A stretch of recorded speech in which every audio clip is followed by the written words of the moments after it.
Attention. Region Review. The Ragin' Cajuns will be a source of pride for this university, for the alumni, fans, and donors as we achieve success in the classroom, in the competitive arena, and in the community. It's about to get really fun. We're looking for dudes that will stand up. Well, Coach, let me tell you today, I'm here and I'm ready to stand up. And I challenge you, Ragin' Cajun Nation, to stand up with us. Stand up with us. Let's lock hand in hand and let's walk through the gates of Omaha. Hey, I love y'all boys. Let's grind every day starting today. Let's do it. Y'all ready? Alert! Ready? Who's your team ready? Who's your team ready? That's up. I got one thing to say right here. Cajuns win!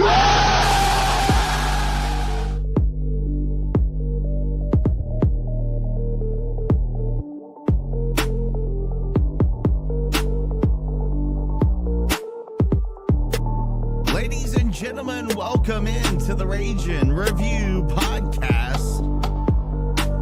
Nick here with you boys, Lane and Jerry. What is up? I know, Lane, you're actually I shouldn't say this. You're working. My bad. But we're stealing you away from your job for a little bit, right? No, you're good. All right. Well, hopefully. We're not going to tell anybody. Jerry, what's going on, man? How are you? It could be better right now watching this baseball game. Cajuns down 6-0. You know what's worse than that, Jerry? It's actually 6-1. Connor Hicks we hit scored a solo home run, so he actually got another solo home run. Oh, that's great. Look, not to take away from Connor Hicks because he is a GOAT on this team right now. But man, down 6-1, 3 hits on the night against Southeastern. And look, let's be for real. The announcers are probably the worst I've ever heard. In fact, they're so bad. Don't you think they're trolling us? I feel like they are. There's no way they can be that bad. Lee Amade calling him a muddy. Come on, man. Like, it feels like they're just trolling us at this point, which we deserve it. We're down 6-1 at their place. I don't know. Jerry's yawning. Lane's indifferent. I get it. It's not great. Yeah, I mean, I don't know if I want to dwell on this game right now because it's not great, and we're in the 8th and we're down 6-1 and we have no fight except for Higgs. So we'll just move on, boys. We had a lot of fun earlier today. I know you guys didn't have a pleasure of being part of the behind enemy lines, but we did have head coach Mark Calvi of the South Alabama Jaguars in to speak with me and also Josh. In fact, Josh led the whole thing. Pretty cool. But Mark Calvi is a good guy, good dude. And, you know, Jerry, you remember probably from your younger days. I know for sure for me. I don't know if you were in Lafayette by that time. Those some pretty heated games between South Allen and us. In fact, I remember even in the early 2000s, we had a couple of bench clearing, not brawls, but it came close. Kittrell and Robe didn't. They respected each other, but I couldn't say that they liked each other. Is I guess the way to say it. Yeah, when my cousin played, my cousin Josh played from 2003 to 2006, and I remember a few games against South Alabama where it wasn't like any brawls, but you could definitely cut the tension with a butter knife. You felt it, yeah. You felt it, and I remember going to a few games at the old Stanky Field before they renovated it into what it is today. And I remember their old stadium being basically almost like a Little League park. It was like the entire stadium was made of wood. I think the stadium it felt like it was built in the 1940s. And I just remember it was such a war every time each team took the field. And of course we remember the 2003 foul call where it should have been fair at the Teague. And terrible, it seemed like every time, it was horrible. And that's where you know, as much as we complain about how many instant replays they have, that was one of those instances where you wish you had it. But, honestly, I think the beauty of playing South Alabama is we have so much history to both programs against one another, and we were kind of the OGs of Sunbelt baseball. So looking forward to this weekend. I'm really curious to see what Coach Calvi had to say. But yeah, man, to your point, Nick, you were there before I was, but man, there's there's no love. There's no love gained, no hate lost with South Alabama. But a healthy respect, I will say. Definitely, a healthy definitely, respect for sure. And by the way, Coach Calvi's wife is freaking awesome. She threw a one piece out to some fans who were giving us shit for tailgating.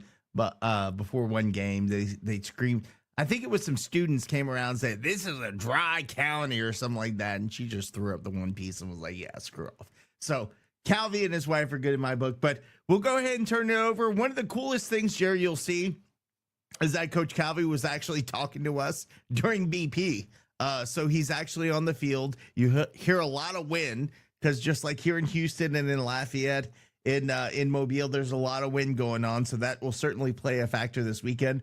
But totally cool to have Coach Calvi. We'll get to that now and come back and get your thoughts with Coach Mark Calvi of the South Alabama Jaguars. All right, Coach Calvi, appreciate you joining and taking the time to do this with us. I know when we hopped on, you're out on the field and you guys just got your brand spanking new turf, so that must be something new over at Eddie Stanky. How's that treating you? It's been great. Mobile is one of the wettest cities in America, and having a natural surface field in Mobile for college baseball, it's just a tough marriage. So we've needed turf for a long time, and fortunately we got it done, and I couldn't be happier with it. It's been fantastic so far. Have the players adjusted to the bounces and the skids yet, or how's that working out? Have they what? Have they adjusted to the ball bouncing and skidding a little differently than usual, or how's that going? Yeah, it was a little tough sledding early because, we had a couple weeks to get on it before the season started. It wasn't ready in the fall, but we're out here every day, and guys are getting used to it, and we haven't really played with it where it's been wet. But we had a couple days where we got out here and practiced. I made sure it was like right after the rain so we could work on throwing a wet ball on the turf. And but these guys nowadays, when I was growing up, there wasn't turf anywhere. Turf was in the Astrodome and Three River Stadium, and you know what I mean? Like no one had it growing up at the county parks. All these kids are playing on turf now when they're 6, 7, 8 years old. So they're more used to turf fields than dirt fields. Yeah, that's a good point. Let's jump into the interview. We don't often get to talk to coaches after games like what you guys had this week, playing against Alabama, in-state foe, Power 4 school. You guys battled to the end, hit a homer at the top of the ninth to tie the game 5-5. Ultimately gave it up in the 10th. But I just wanted to kind of talk to you about that game, let you break it down a little bit. You've had some time to think about it, let it sit and digest. Talk to us about the game. Talk to us about how you kids battled and what kind of experience you take away from that. Well, our guys played really hard. Last week we beat Ole Miss here at home pretty handily and went on the road and did not play well at all. We have not played well on the road this year for whatever reason. I don't know.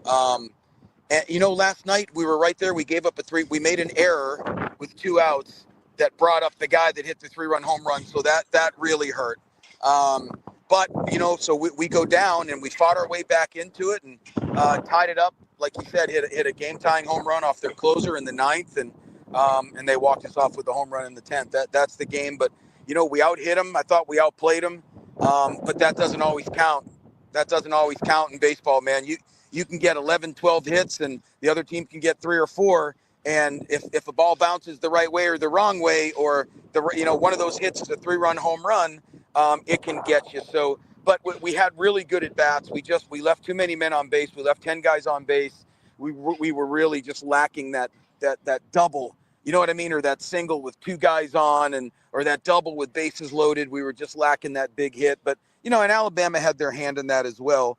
But our guys competed all night long. I knew they would, and coming off a tough weekend. So our guys, we've been a little inconsistent, to be honest with you, especially on the road. We've had some nagging injuries on the mound where it's hard to get some guys in there right now at the third of the way through the season. And, but everyone goes through it. Everyone goes through it. We had this weekend, my left fielder and my second baseman were out for Saturday and Sunday with lower leg injuries. But fortunately, we got them back last night and they seem to be doing fine. But we just, we've been really good in spurts.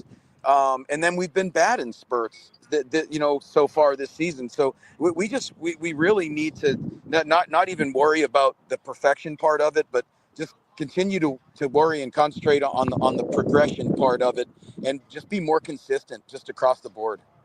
Now, Coach, we're gonna switch it up a little bit and talk about your career. I mean, trust me, we know you because we knew Kittrell, and then you came in, and we learned to hate you just as much. Not really. I think it's become more of a friendly rivalry since Kittrell left. I know that was like a Cold War between him and Rowe back in the day. Yeah. But, Well, you know, when you suck, everyone likes you. When you're a threat, people stop liking you. You know what I mean? So I take it as a compliment. But look, your career has been great. I mean, you started out at FIU, you went down to South Carolina, helped lead them to a 2010 national championship, came back to South Alabama as an assistant, and then took over for Coach Kittrell, who, by the way, even though it was a Cold War, man, we have mad respect for him just as we do for Robe. So just tell us I mean, we know Robe's story and how it was like for our guys to coach with him. Tell us about your coaching experience in the SEC and now moving on to learn under Coach Kittrell before taking over the program.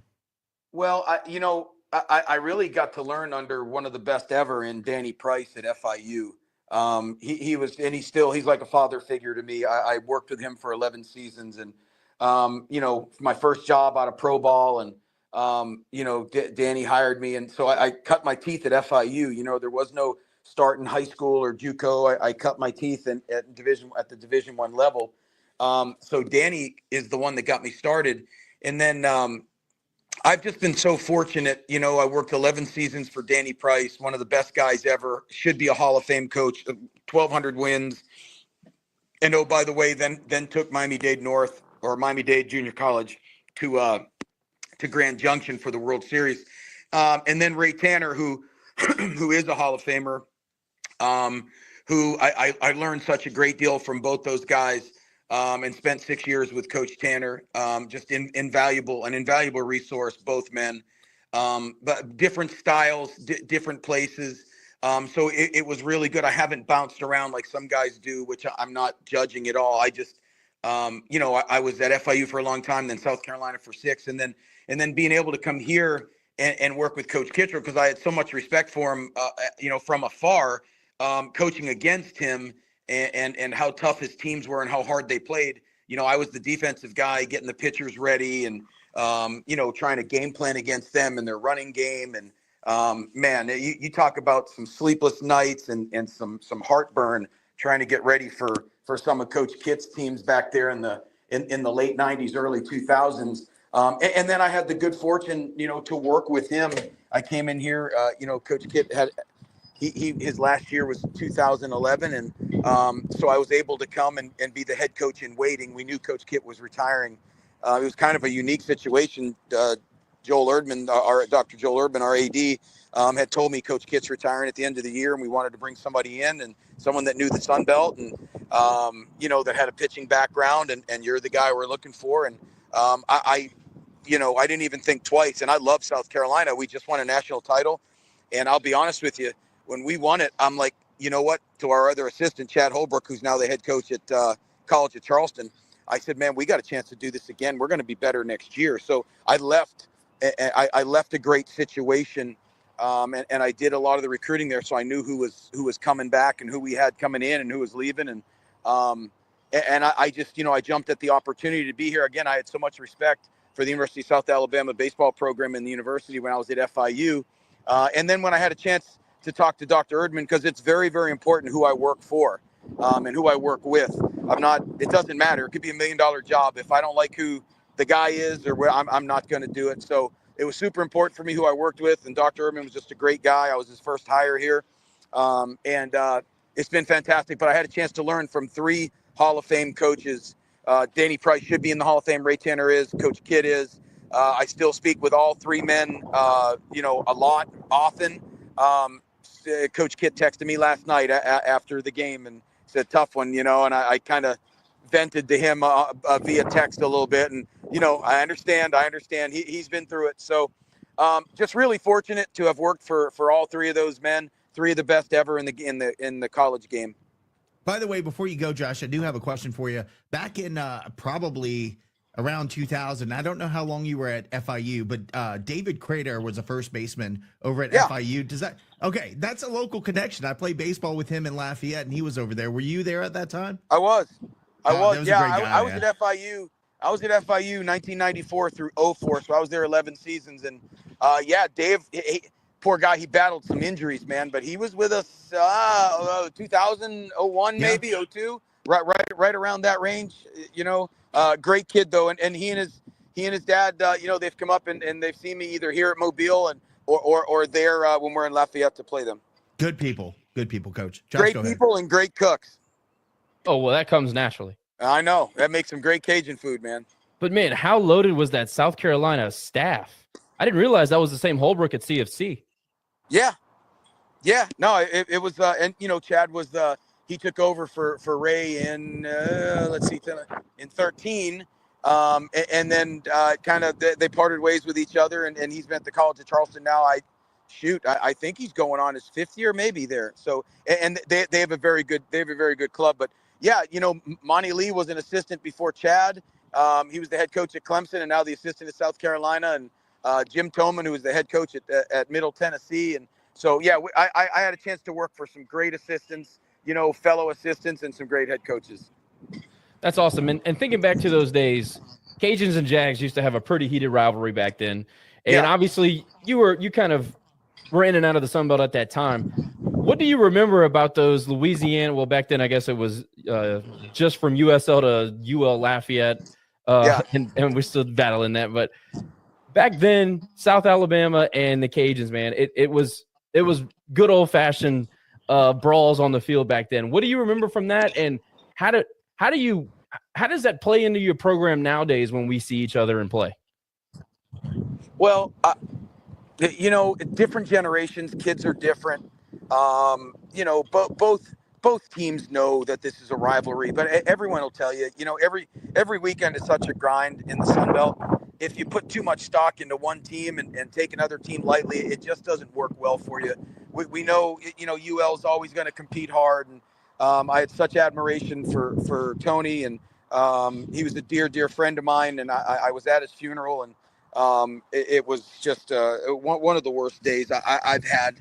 I know his boys, and it's just what was terrible. So, but just had so much respect for their program, and you know, being a mid-major to go to the College World Series in 2000, we had some wars with them at FIU, but they kind of were one of the first teams that said, "Hey, it can happen, man." You know what I mean? Like it renewed your faith at a mid-major. Like, hey, you know, back then it was Southwestern Louisiana. They are in Omaha. The Cajuns are in Omaha. It can happen. It's not just for University of Miami, Arizona State. You know what I mean? A bunch of SEC teams and a bunch of ACC teams. Like, it can happen. Now, it's hard as hell, but it can happen. And Robe, you know, kind of showed the blueprint. And back then, you know, Bab was his assistant and Wade Semino, and you know, just some great teams and some great coaches and some great battles. So even though I wasn't at South Alabama, you know, in the 90s, my time at FIU, we played the Cajuns enough to know the most passionate fan base in the Sun Belt, hands down. You know, at FIU, we kind of called it the Friends and Family League. We didn't get a whole lot of fans being in Miami, and you know, everyone would go to the Miami games, and then we go to you know, UL, and it's like, man, you got 3,000 people here on a Friday night at a mid-major, and back in the old stadium. And that was packed, 3,000, 3,500 people hanging from the rafters. It was so cool. And just the traditions that they have there. And, you know, you think you're about to die. They're yelling and screaming at you. And then at the end of the game, they hug you and try to give you a beer through the fence, you know, and you really think you're about to get kidnapped or something's going to happen during the game. And then they're cheering you on afterwards and giving you a hug and feeding you. So just passionate, loving, kind people. That love the Cajuns. You know, it's a great atmosphere. It's a great venue, and it's a great fan base. I have all the respect in the world for their program and their fans. I can tell you the cooking club will definitely be out there this coming weekend. So it'll be a lot of the same, even though it's in Mobile. But look, you guys this season have picked up some key series wins against Louisiana Tech. Thank you for that, by the way. You're welcome. Big midweek game against Ole Miss. You guys picked up a win there. You did lose series against UAB and Georgia State. By the way, we expect you to be pissed off this weekend, but a lot of kind of what we're going through right now, a lot of up and down through the season. Do you think there's anything you can point to that contributed to that up and down season so far this for you guys at South Alabama? As I look how we lost, it was, so, and I don't want to get long-winded, but Friday at UAB, it was, 30 degrees, and we lined out 9 times, had nothing to show for it. I mean, lined out into the wind, probably would have hit 3 home runs. Now, we lost 8-0. I'm not saying we would have won, but we wouldn't have gotten shut out.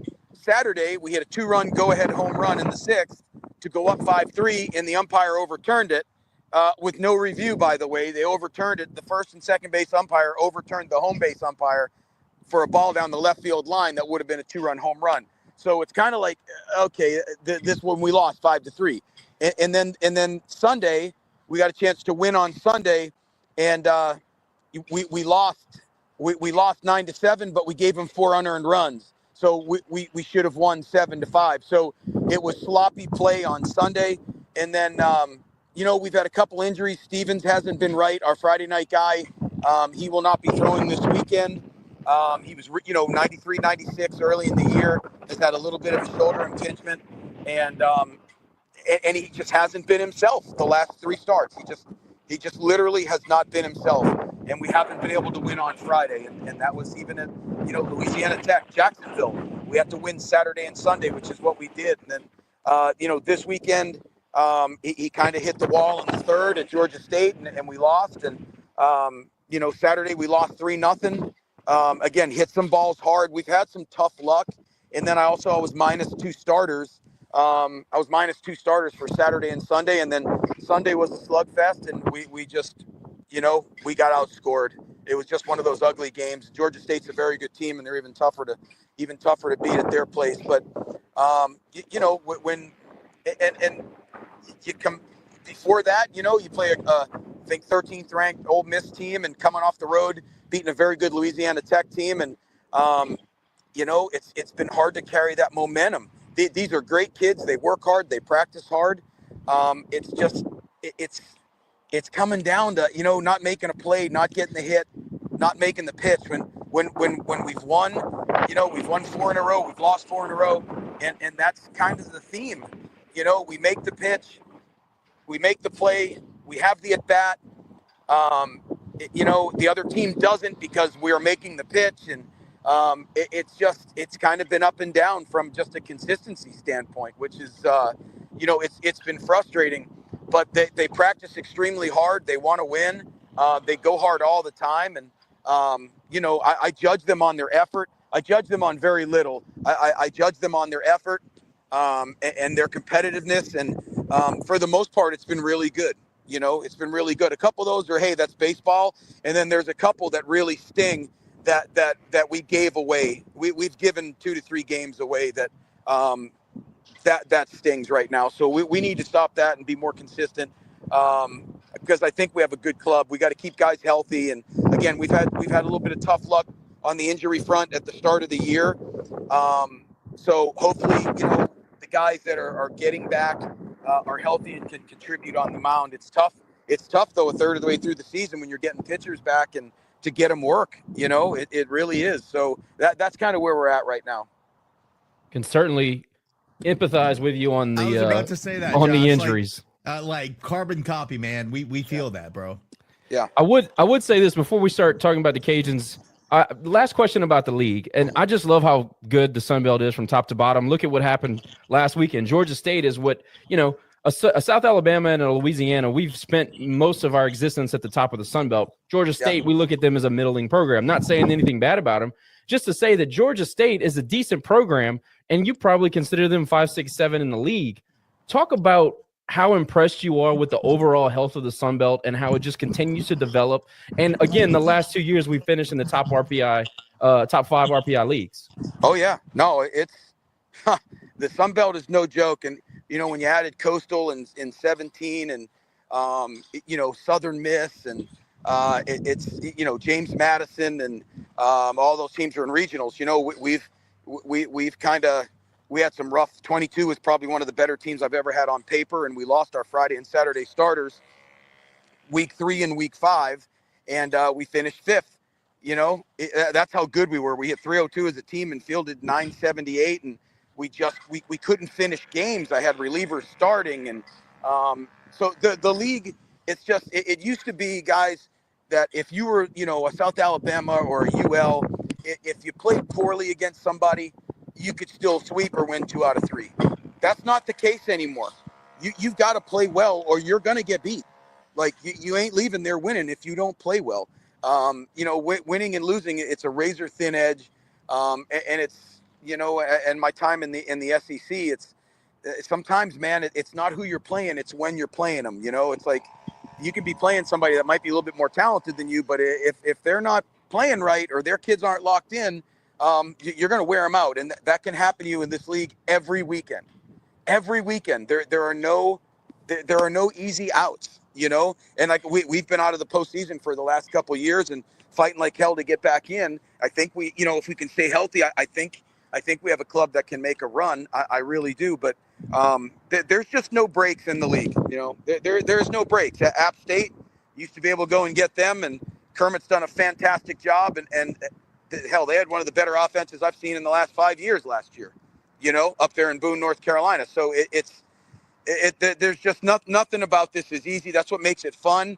But it's also, what makes my hair turn gray and my beard gray.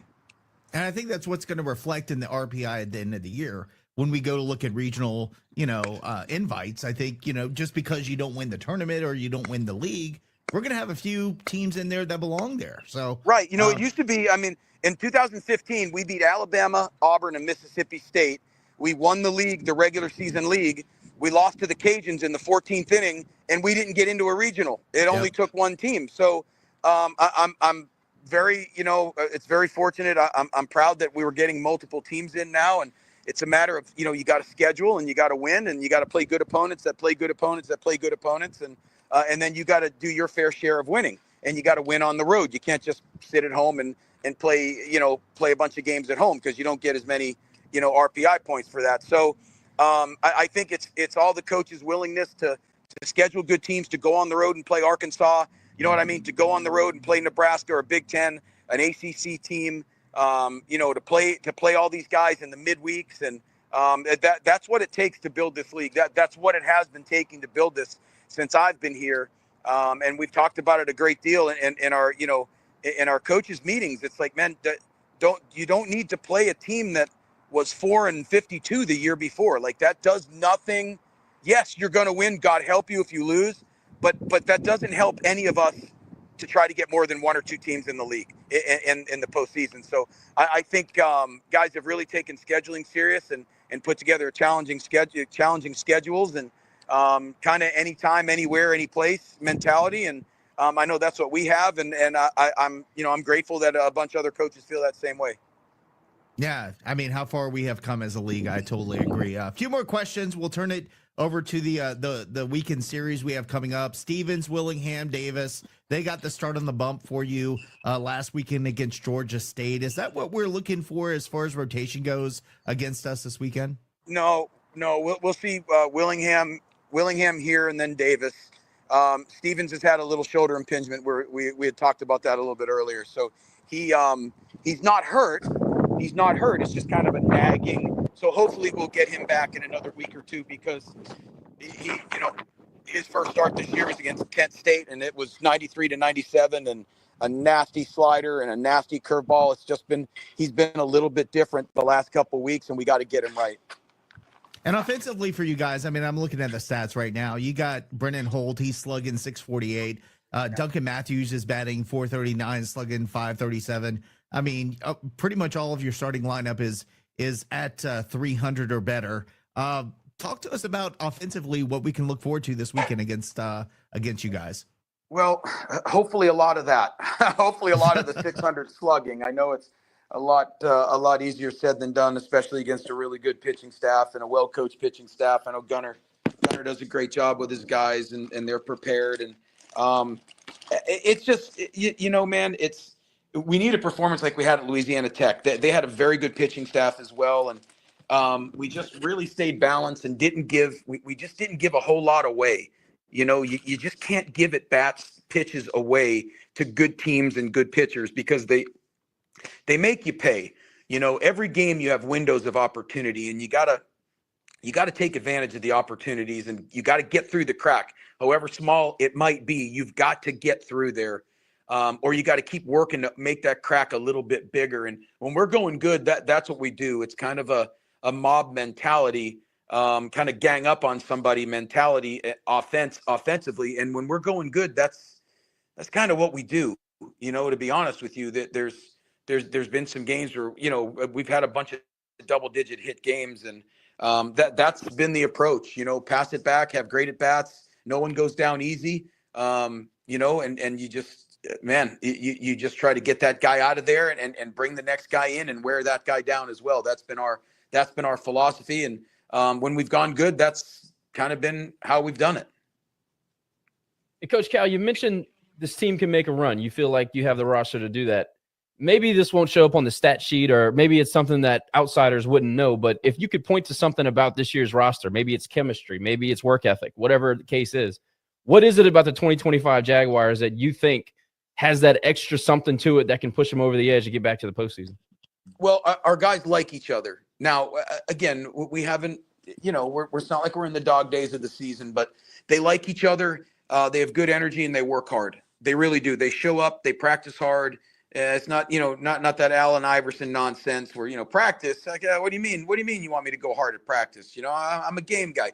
Well, we have nobody that's as good as Allen Iverson is at his respective job. So our guys understand how important a hard day's work is. And they show up every day to, they put the either uniform or the practice outfit on to win. And, and that helps when things aren't going great. When you have some good spirit, we have a bunch of guys that are good spirited and really good teammates. And so they really are. They're a joy to be around. They enjoy practice and they enjoy the work. And last one from us, you mentioned the Cajun fans and you mentioned our passion, and passion's a nice word for some of the other things that we do. But when we come to South Alabama, when we come out there to Mobile and visit you all, what's one of your favorite things about having a big crowd? I'm sure you have other fan base that come and visit, but is there anything in particular that you look forward to about Cajun fans coming and invading Eddie Stanky? No, it's just the energy they bring. It's the energy in the air. You'd rather have a game with great energy, whether you're on the road or at home, than a game that's like you're in a library. So they're loud, they're rowdy, and I love it. Like I said, that they're absolutely fantastic people, and you guys have a very unique culture that's all your own. It's like people from Key West. They're very proud of where they're from, and they're not South Floridian. They're a conch.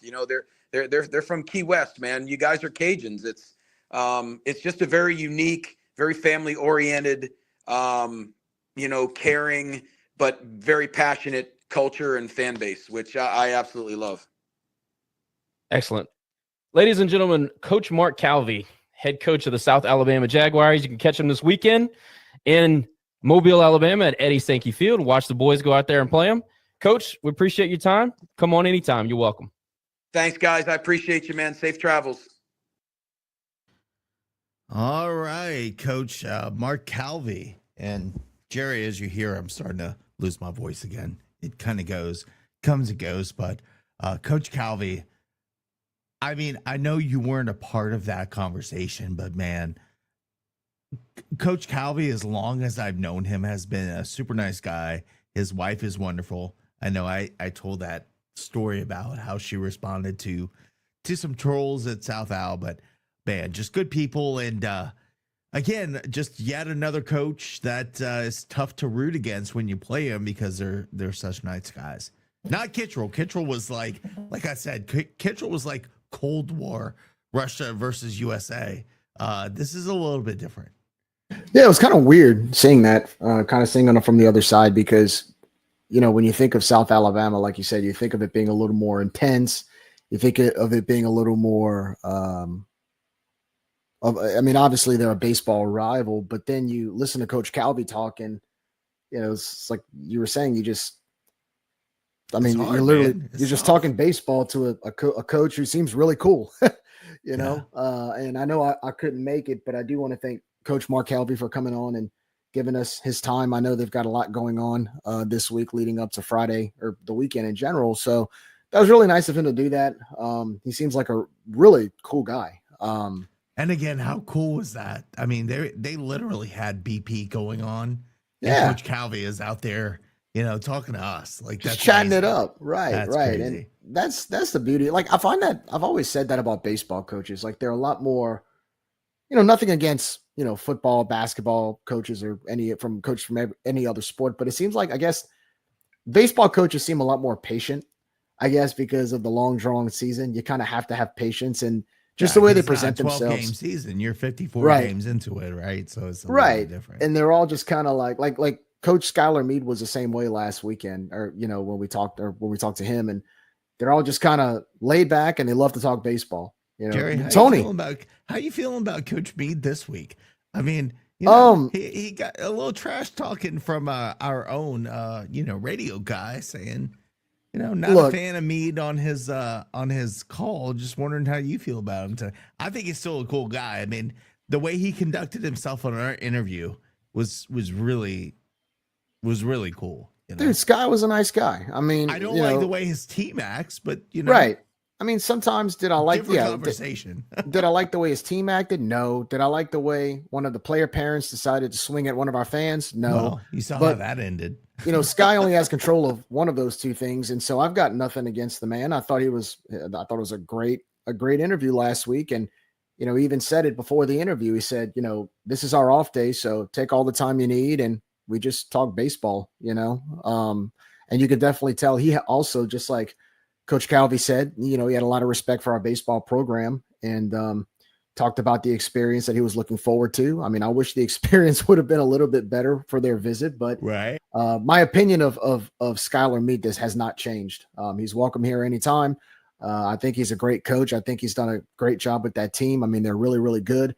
Do I like the way the players presented themselves in certain ways? No, but it's baseball. It is what it is. I will say though, I do, before you go, Nick, I do want to send our well wishes to Coach Meade and his family. Their home had some destruction from the tornado that had passed through Troy Saturday night. We had just gotten lucky with those line of storms that passed through Acadiana, but in eastern Louisiana and Mississippi and Alabama, those areas got just devastated by a line of massive thunderstorms and tornadoes. And I know there was one that passed right through Troy, or right by Troy, and Coach Meade's house got affected by it. So our well wishes with the Meade family. Hope the recovery is quick and easy. But man, sometimes Mother Nature can be mean, man. Even especially the guy who got arrested that had a warrant that fighting. I hope his house is okay. Yeah, wherever that is, whatever county jail he's in, hope he's okay there. But the paddy wagon that he's in right now, Jerry, RC chiming in. Yeah, he's checked out of Cajun baseball right now. Tonight was tough, 7-1. I mean, that's not great, man, against Southeastern. And then we got to go face a guy. By the way, they're pissed off because they lost a series at Georgia State. So now we go to their place. I'm not going to hate on Ryan's opinion there, or RC's opinion. I mean, it's okay to be checked out at this point because, let's be honest, we've not played great baseball, Jerry. I mean, we've won one series this entire season, not been impressive in the midweek. I can't hate on anyone who's feeling that way. What about you? I mean, you're yawning. Obviously, you're checked out too, it's late, man. But also too, I think, look, you look at the roster right now, and look, I hate using injuries as an excuse, but you've got Luke Uhas that's out from 2 to 4 weeks. You've got Chase Morgan, he's out for a while, and hopefully he'll be back this weekend. But you've got Drew Markle, who's hurt. He just had a surgery. You've got Trip Dotson, who's out for the year. And I mean, you can just go down the list of injuries that we've dealt with. And like you guys had mentioned with Coach Mark Calvi at South Alabama, they're going through the same thing. And, to answer your question of why there was such an up and down year so far, you deal with it. Unfortunately for us, the guys backing our injured players are freshmen and they're young. There's a lot of youth. I mean, if you look at our lineup tonight, they had 5 freshmen on the starting lineup, Nick, or something like that. I mean, we've got a lot of young talent. And look, as far as the future, if they stick around, Brooks Wright, Griffin Hebert, Owen Galt, to name a few, I think we'll be fine. But what's frustrating to me is RC is just checked out. I'm not even worried. Yeah, he's just trolling you at this point. Yeah, I know. Which I'm he's called me Gary. So at that point, I know what he's trying to say. Call in and call you whatever he wants. Exactly. But look, I'm not gonna am I in panic mode? No. Is it frustrating to watch? Yes. Does Jerry, it suck? We're in the second weekend of conference play and we're not looking competitive. Am I in panic mode? I'm getting there, brother. Unless we win this series, I'm in panic mode. I've just accepted the fact that, it's like softball. We're playing with a really young roster right now. Our pitching's been inconsistent. I've just kind of accepted who we are at the moment. Unless they come out and surprise me and shock me, I'm just at the point now where it's like, let's see what these freshmen can do. And, I'm kind of looking way ahead, but I do think long-term, as long as some of these younger players stick around, I think we'll be okay. It just sucks having to deal with it now because of the youth. Well, I think, Jerry, obviously it's a marathon, not a sprint, but I also think that we have an opportunity in the conference tournament for anything to happen. So I want to check out, but then again, you can midway through conference, start turning it around. We can get our shit together and then go on a run in the tournament and then win. So when I say I'm not in panic mode, but I'm in concern mode. I am concerned. And I think any baseball fan should be when they watch what's happening. And I get injuries, but we have a whole roster of folks that we recruited here to do a job. So, injuries, but you have guys behind him that should be able to cover. Especially against Southeastern Louisiana. Yeah, there's no question to be concerned. There's no doubt about that. Like tonight, look, let's be honest. You're playing a midweek game against South Al sucks. Let's just reiterate that. Look, you're playing a midweek game in Hammond against Southeastern, and you get 4 hits, you score 1 run. That's frustrating. I think the lack of fight at the plate is tough to watch. We've seen that since the Friday night against DBU. The Saturday game, the Sunday game, we didn't really – well, Saturday game, I take that back. We scored 6 runs against DBU, but then the Sunday game, we really didn't battle at the plate. The Southern game, we didn't battle at the plate. The McNeese game, we didn't battle at the plate. The Friday game against Troy, we didn't battle at the plate. Saturday, we showed some promise, and Sunday, it was our best day at the plate we've had. And then tonight, we just totally regressed from Sunday. I was looking forward to see how we can build on what we did on Sunday and if that gave the batters confidence. And then we come out tonight and we just go back to square one. That is the frustrating part about it. But again, with youth, I just kind of you can expect that sometimes. And I think now, or at least what I'm seeing now, is a team that I don't think they really know. Look, they're still going out there and they're trying to battle the best way they can. At the same time, I don't think they know which direction to go, if that makes any sense. I don't feel like we have an identity yet. And that's correct. The identity. Yeah. Right. Yeah. I think that's definitely a big, you know thing. What? We lost. That's it. Turn the page. South Alabama this weekend. Hopefully we can win 2 out of 3. I'll ask you later, Jerry, what your prediction is for this upcoming road series. But before that, we talked about some maybe conference series coming up. Do you have that pulled up, Jerry? Let me pull that up real quick. No, he doesn't. He has. I do not. So, I know. I'm slacking. Yeah. Look, I got Sunbelt. I got the live Sunbelt right now. Do you want me to do the series? Nick is having to pull up, do the editing out of the I don't even know what. So I do have the scoreboard. I don't know. No. Look, I got the scoreboard for tonight. Right. I will pull up the series for Friday. Do you want to do live scores tonight? Up to you, man. What do we have to lose? Go for it, bro. Well, I mean, it's not really a good thing to talk about because the Sun Belt went 0 for 3. Yeah. Okay. Moving on. This weekend. Yeah. What series? All right. So do we this have weekend, going? that's fine. That's fine. So, JMU 7-14 right now. They're not really the JMU from last year who got the at-large bid, but they travel to Marshall for a 3-game series at Jack Cook Same Field. JMU that wants to get rid of every team in the Sun Belt because Yes. they're not as okay. They are 7-14. I believe Louisiana or the Cajuns will play them the following weekend here at the Teague, but that's here nor there right now. Georgia State, who came off, like you said, a 3-game sweep against South Alabama, will hopefully carry their luck into Old Dominion down in Norfolk, Virginia, as they take on the Monarchs. The Monarchs right now 5-13 on the year. Another team off to a slow start with a lot of potential, but yeah, it looks like it's kind of like opposite day. Georgia State's the team with the better record at 15-7, 3-0 in Sun Belt play. Again, they will take on ODU on the road. App State, with their 11-9 record, will travel to 11-9 Georgia Southern. They'll take on the Eagles in a 3-game series at J.I. Clement Stadium in Statesboro, Georgia. Number 25, Coastal Carolina, will travel to 16-5 Troy at Riddle Pace Field down in Troy, Alabama. Troy, man. Come on. Both teams. We don't typically cheer for Coastal, but man, in this case, let's go. Yeah, both teams sit at 16-5. Of course, Troy out of the top 25 after last weekend, but again, Coastal at number 25. That'll probably be the series of the weekend. Should be a really good battle down in Troy, Alabama, between the Gamecocks and the Trojans. Also, Arkansas State sitting at 10-10 will travel to 8-12 Texas State down at Bobcat Ballpark in San Marcos, Texas. Texas State got swept last weekend by App State. I'm sorry, was it App State? I believe it was App State. They are looking to get their first win in conference play as they host the Red Wolves.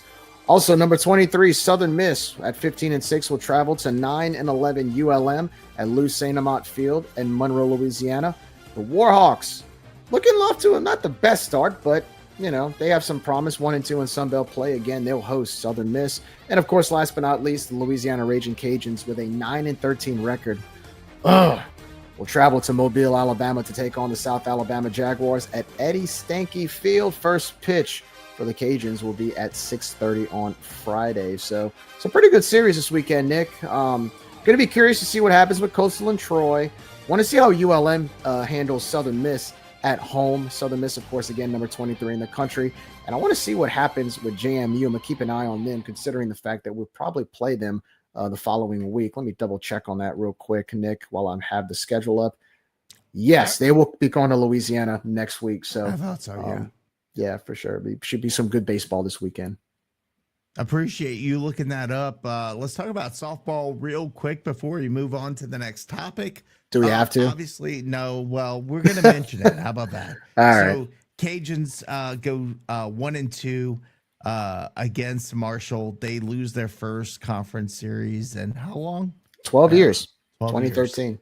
Unbelievable. It's Marshall of all teams. So they do that this past weekend, then drop a game to McNeese 5-4 in Lake Charles, and then move on to face ULM. I guess, Jerry, worse than my voice or losing to Marshall, I guess breaking that streak at ULM would have been worse. I mean, icing on the cake, maybe. I don't know. But look, we knew this would be a tough season for softball.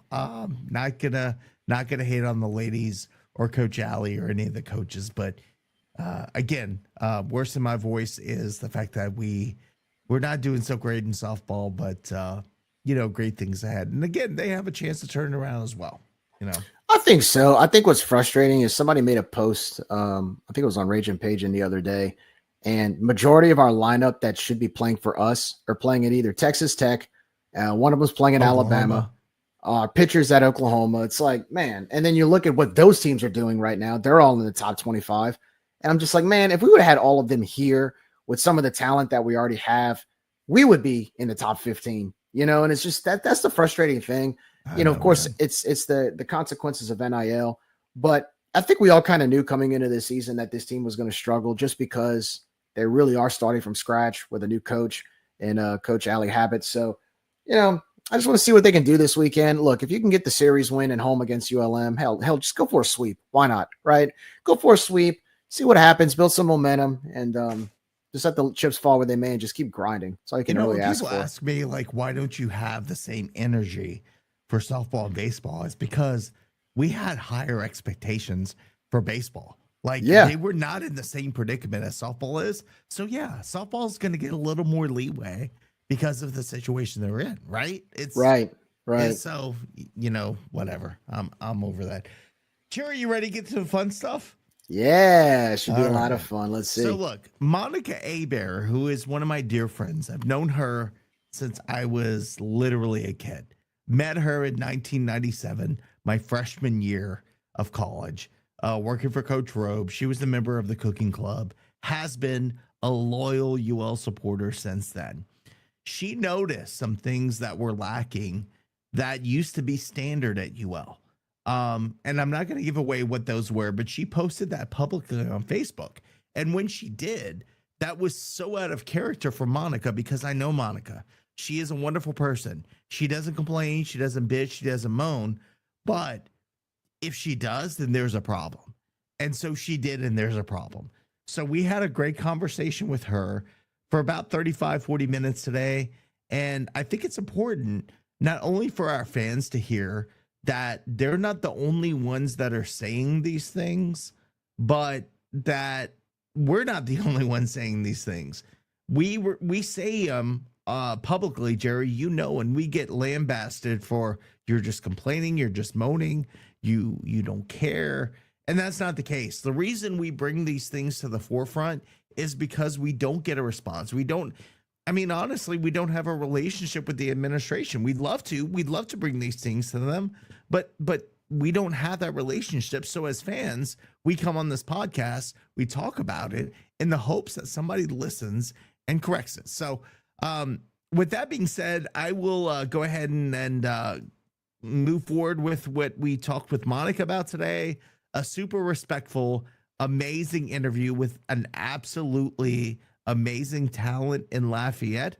Then Jerry, when we come back, we'll circle back on what she said and your thoughts. But I thought this was really productive, hoping people listen.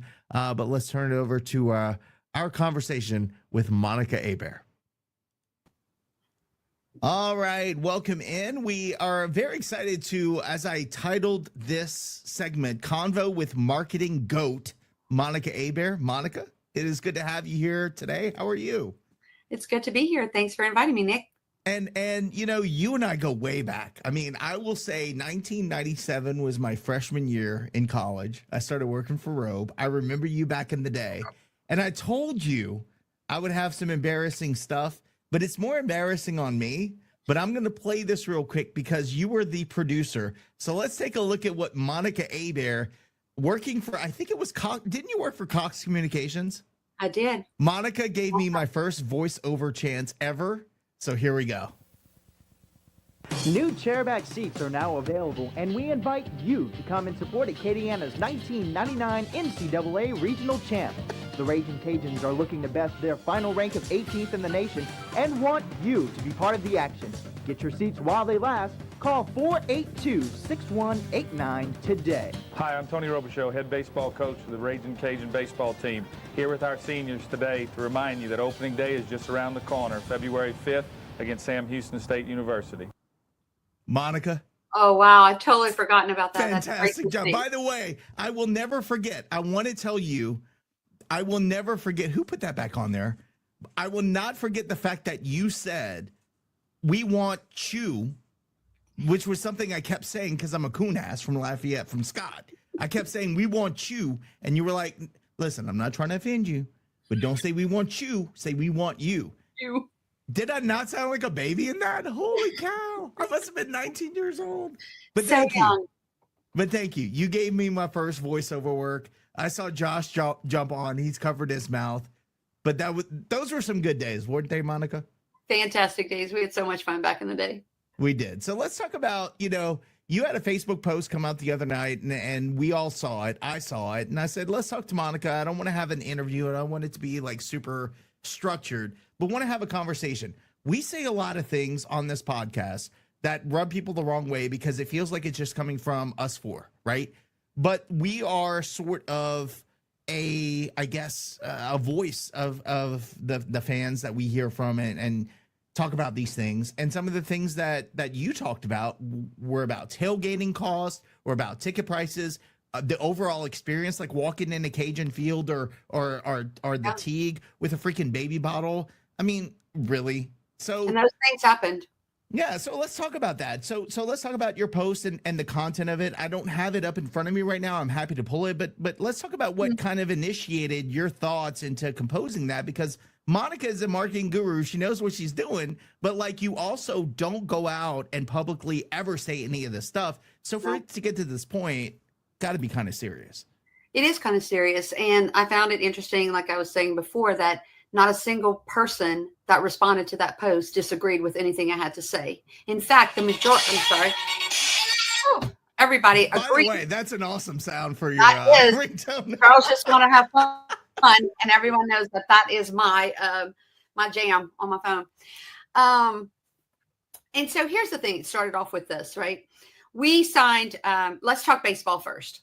We signed a 5-year agreement back in the day when they had the stadium redone, and that they said that the prices won't go up for 5 years. Okay, that's great.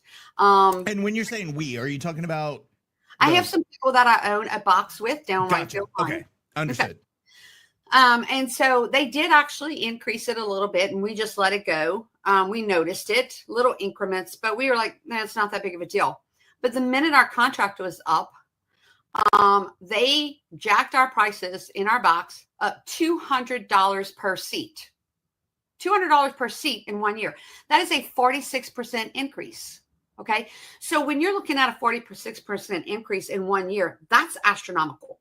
And normally when you have increases throughout the year, because we didn't have one per se for 5 years, your increases are 2 to 5%.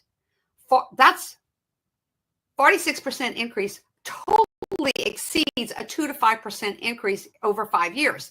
And so I almost did not buy my tickets this year because I was just floored. I was like, this is astronomical. Why are we expected to pay this amount of money? And so it's making it to where it's unaffordable for families to bring their families to and experience Cajun athletics. Then you're treating people with such disrespect. We had a family of 4 that I watched that were coming into the game, and they refused to allow them in because they had a baby and they had a baby bottle that wasn't clear. It's formula. You can unscrew the top and see that it's formula. You let the people in. Those people never want to come back. I would not want to come back. I'd have been But my furious. question is, like, do you really think these people are going to put vodka in a baby bottle to give their kid to walk in the stadium? Right. And if they do, that's Kudos a whole to different them. conversation. Monica, but the thing is, you need to understand, it wasn't formula, okay? It was possibly cocaine, okay? I mean, you never know.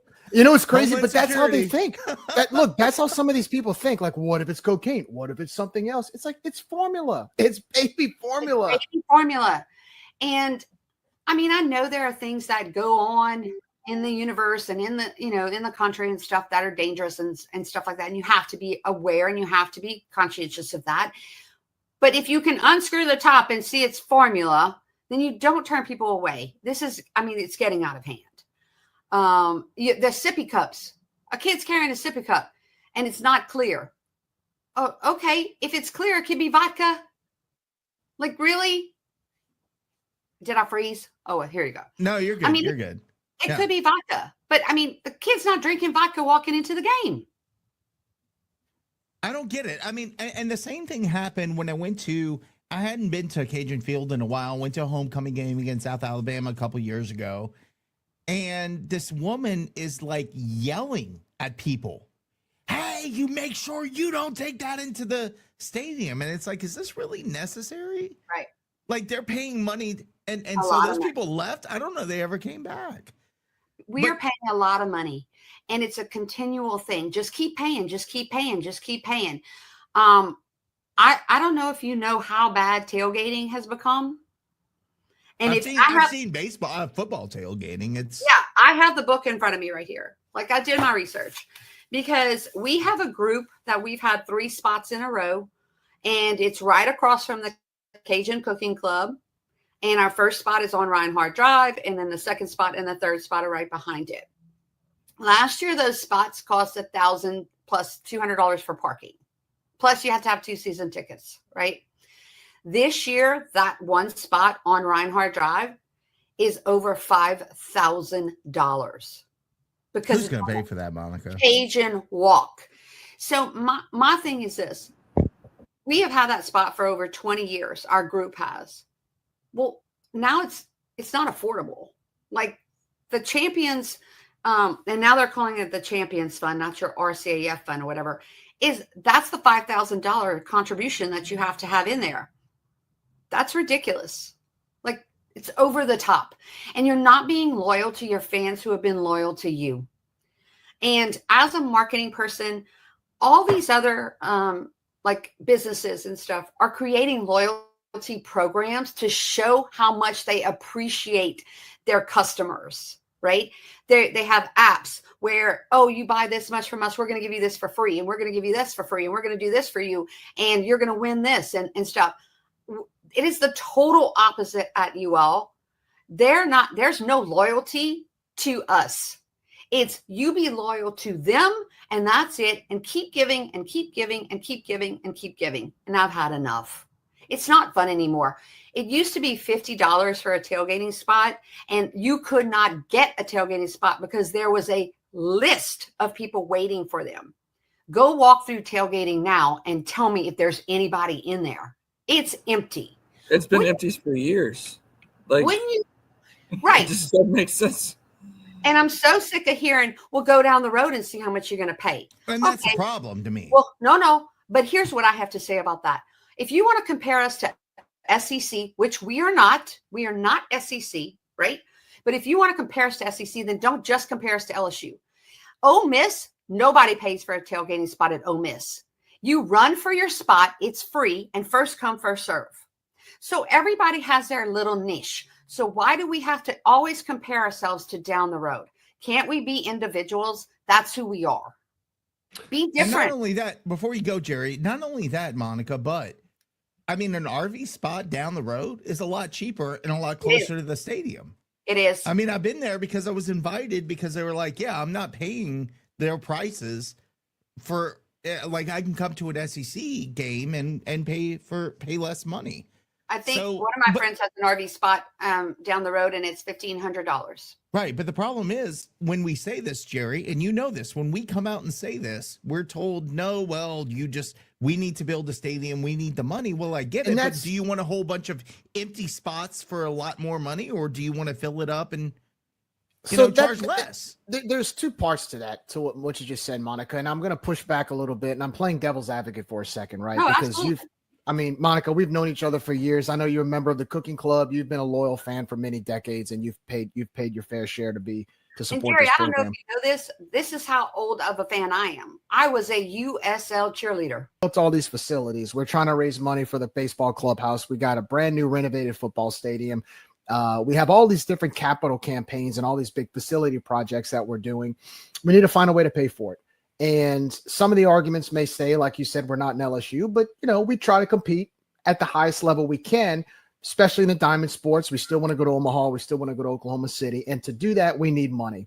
What do you say to people that may say we're charging the prices we're charging because we want all of those things? And you're in marketing, so this is your wheelhouse. And maybe somebody who sees this episode may say, you know what, that's a good idea. A light bulb might go up and say, well, maybe to Monica's point, this may work. What do you say to the people that say we need to pay for these things, so we have to increase ticket prices, we have to increase the tailgate spot, we're building this brand new, like I said, $80 million, $90 million stadium, we got to fund it? What is your response to that? And I'm not saying that you don't increase things. I completely understand that you have to pay for these other things. But when you increase a tailgating spot by 333%, which is what the tailgating spot on Reinhardt is going up, that's 333%. That's not feasible to people, right? When you increase 46% on season tickets for baseball in a box seat, that's not feasible.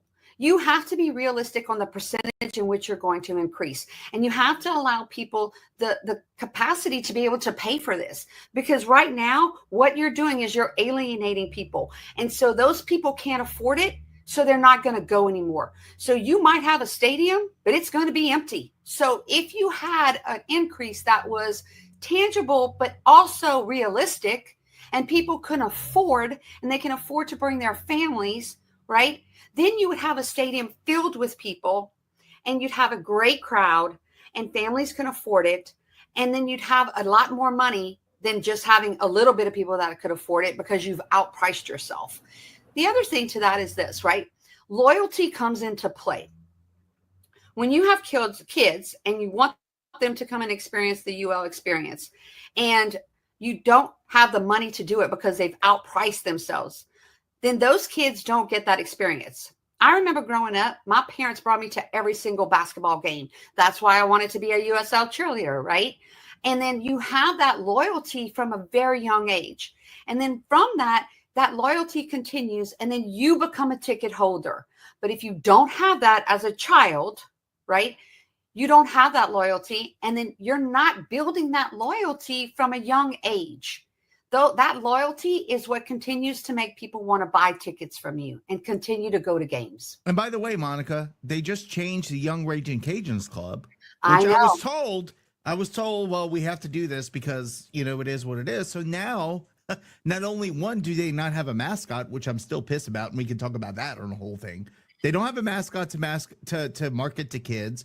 We're cutting the Young Raging Cajuns Club. So where are you building your fan base? Because you're outpricing the common person. Like, I'd rather, again, charge lower prices to have a full stadium than charge high prices to have an empty stadium or tailgating. And just, I guess, So- but before you go, Jerry, Go like, as ahead. a marketing person, don't you do a survey on the market to understand what people will pay? I mean, is that not standard practice? Like, are we just missing out on that? Or is it just... It almost feels like it's narcissism is the wrong word, arrogance that, well, we'll charge this and they'll just pay to come. Like, and I think to add on to that, Nick, I think there's a mindset that I'd rather get the one $10,000 donor and get the one lump sum of 10 grand than to get, $100 donors or something like that. I think that's the mindset of, well, I can get one person to write a $10,000 check. Excited, Jerry, because I was the $100 donor 15 years ago, and now I could be the $10,000-$15,000 donor, but I'm not, because I'm alienated. I'm told none of this is my business. Give money and just come to the games. That's what I'm told. So I could be that donor, but I'm not, because of everything Monica's saying, everything we've been talking about. They've priced me out because the interest there, like, I am there, the value does not match what I think each spot is. I see you nodding your head, like, the value doesn't match what I'm willing to pay. And I'm saying that as a point because that's the way some people are thinking about this. They're like, well, I'd rather go after the one person that'll write me that big check. And then my reaction is, well, what are you doing to cultivate more people to do that? Because if you're not doing that, and let's say that person is 80 years old, 10 years from now, they may not be around to write that $10,000 check. Then where are you going to go? It's selfishness, Monica. Where do you go? You signed that $10,000 deal, you're a hero. You signed the $100 person, 10 of them, or 10 $1,000 donors, it's not the same, right? But you should be after both, right? You should be after the $10,000 and you should be after the $100 or $500. And they should all feel special. That is the point right here. Like, you shouldn't feel like you're being alienated because you can't afford $10,000 or $20,000. I mean, you've been loyal. If you've been loyal to this program, you've been loyal to this program. And I have like another example. I have some friends that, and they talk about down the road, right? LSU grandfathers in their loyal supporters. All right. I have somebody who has a parking pass at LSU for football. I know exactly who you're talking about, but go on. And they don't have to pay their Tiger fee, right? They don't have to pay it. They were grandfathered in, and as long as they pay their parking pass every single year, it really doesn't go up. They don't have any changes, and it's theirs. They were grandfathered in. The other thing that LSU does that I had some friends that went and asked UL, and this is the thing where people are like, enough, man. Like, we've been here forever. I have another set of friends that they have a tailgating spot, and they went to meet with RCAF, and they said, listen, we want to put in our will that when we pass away, our tailgating spot goes to our daughter and her husband. They've been tailgating with us for years, and we want to make sure that they get the tailgating spot, and they'll pay for it. I mean, it's going to be paid for, but we want it to make sure that it will transfer to them. They said no. That is absolutely something that LSU does because they understand loyalty within a family. And we treat our people, and I mean, like, no. And I don't understand that. This is hard. I mean, it's hard because it feels like a family struggle because we're all family and we love the program, but they're making it so hard to love them, right? Right. I mean, something like that should be simple. And if you should be thankful that that family wants to continue that tradition. Thank God. Especially here in Lafayette, we are very tradition oriented. We have an amazing culture, amazing food, amazing music, and we should separate ourselves as a university. And somebody said that in one of the posts that they commented on mine. We should make that separation. That's who we should be. We should not try to be anybody else but ourselves. And we should do things differently. Because we're Cajuns. We're different. I think we talk about culture. Right. We talk about culture. We talk about Cajuns. We talk about who we are. But when we speak up like you and I are doing, we're told, no, that's not how it goes. I guess that's my next question is like, why do they not listen to us? Because Monica, like we've said, Jerry, you and I have said many times, we've been here longer than they have, and we're going to be here after. Yep. Why are they so stubborn? Do they just want to be right? Is it because we're doing it publicly? Like, I don't understand why there's no, like when we talk about engagement with the community, what you're saying is what I'm talking about. That is the engagement they need to listen to. But instead, they say they know better. They ignore us. They tell us we're bad people. We're not. Nope, you're wrong. We're right. And then we end up in this position. It's almost like, I mean, I'm banging my head on a wall at this point saying it's hard to be a fan at this point, right? And I really think we need to have more local people involved in the decision-making process. Bingo. We've said that so many times, Monica. Like they need a Doming or an Hebert or a Trahan or somebody with our name because Cajun people trust Cajun people. And listen, I have an example of a friend who came to work in Lafayette, and when he came to work in Lafayette, he was definitely not local and he did not understand the market. And I had a meeting with him and I was like, then I'm not doing business with you because it was so stark. But he quickly learned the market and quickly learned the Lafayette culture and came to love it and changed his viewpoint. And then he was one of the best people to deal with on a business level, right? But if you're not willing to understand who we are and understand our culture, then you will never understand how to market to us. Because outside people come into Lafayette and think they know how to market to Cajuns. And I can tell you right now, they don't. It's a very unique market, and you have to be very careful in what you do and what you say and how you treat us. We demand respect, and we deserve it.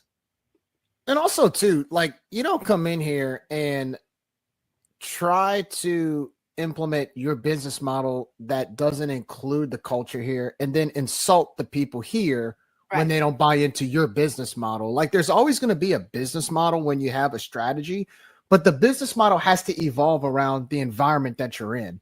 And I think in Lafayette, this is the best example. I mean, how you do business here compared to how you do business in New Orleans is different, and we're 2 hours away. How you do Very business in Lafayette compared to Houston, or even Baton Rouge for that matter, is Yeah, different. screw because Baton Rouge. Yeah, this is that's a different, yeah, right. But Acadiana is its own country. I mean, when you really think about the customs and the way we speak English, but we speak English differently than other people. Our lingo is different. So I agree with you there, Monica. I do think that there needs to definitely be more barriers that are brought down by the way business is done here. And that includes anybody that moves here. You have to assimilate to the way we do things here. I mean, that's something we've always talked about at Rage and Review is, look, we'll welcome you with open arms, but you got to assimilate to the way we do things. You know, if you want to bring a model from somewhere in Indiana or wherever, that's great, but it's not going to work. It's not going to be 100% effective. And, you know, I'm on the board of Festival International, and I do a lot, and this is my second round on the board. I don't know how I got talked back into that again, but I love it. It's like my baby. But that would be like us bringing in somebody to be the director of festival from outside. We tried it, and guess what? It was horrible. I remember that. It was just knock down, drag out, horrible. And we were like, she's got to go. And so now we have a really good director, right? From here, understands the culture. And that's what you have to try to figure out. Like, I understand we want to grow the university. I understand that we want to grow our athletics program. That's not the problem.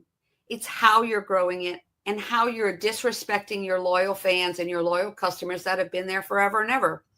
You know, new people come in and they have this complex, like, I'm going to do what I want to do.